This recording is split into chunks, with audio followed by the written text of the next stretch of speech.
करवंदांचं लोणचं आणि करवंदांची चटणी तर तुम्ही भरपूर खाल्ली असणार।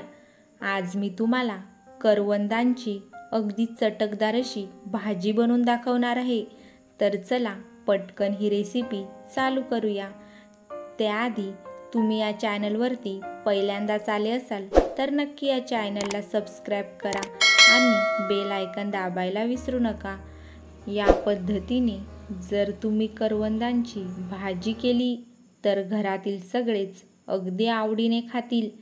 तर इथे मी कच्ची करवंद घेतलेले आहेत आणि ही करवंद मी एका खलबत्त्यामध्ये घालून फोडून घेणार आहे। फक्त फोडून घ्यायचे आहेत। ही बघा अशा प्रकारे, जास्ती कुटायची नाही आहेत, फक्त थोडीशी फोडून घ्यायची आहेत। अशाच प्रकारे मी सगळी करवंद फोडून घेणार आहे। करवंद फोडून घेतल्याने त्याच्यामधल्या बिया आणि चीक सगळा निघून जातो। तर बघा मी सगळी करवंद आता इथे फोडून घेतलेले आहेत। आता मी इथे एका भांड्यामध्ये पाणी घेतलेलं आहे आणि ही करवंद या पाण्यामध्ये घालून चांगल्या प्रकारे चोळून धुवून घेणार आहे। 3-4 पाण्यात करवंद चांगली धुवून घ्यायची आहेत की जेणेकरून करवंदांचा सगळा चीक निघून जातो। तुम्ही बघू शकता अशा प्रकारे करवंद चांगली धुवून घ्यायची आहेत। तर तुम्ही बघू शकता करवंद फोडून आणि धुवून घेतल्यामुळे करवंदामधला सगळा चीक आणि बिया निघून गेलेल्या आहेत।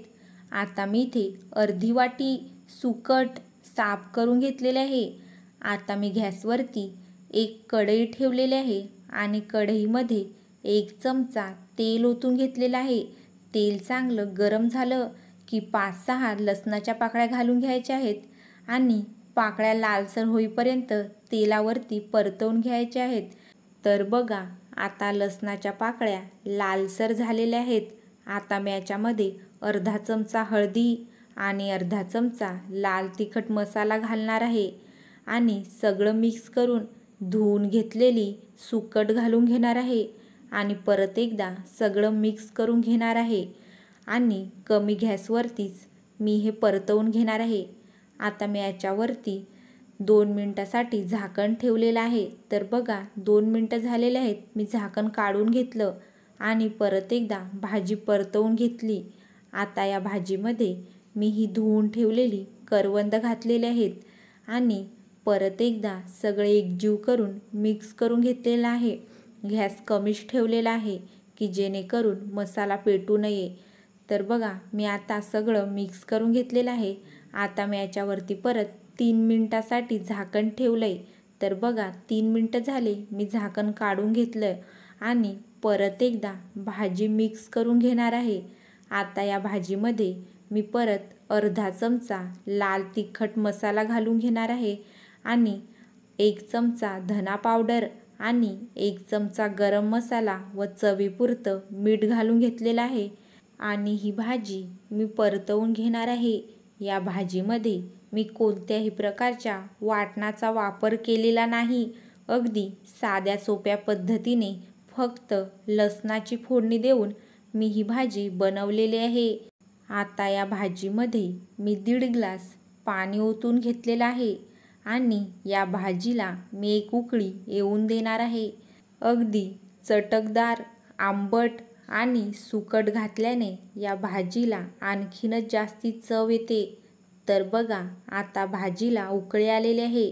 आता मी भाजीवरती 5 मिनिटासाठी झाकण ठेवून घेणार आहे।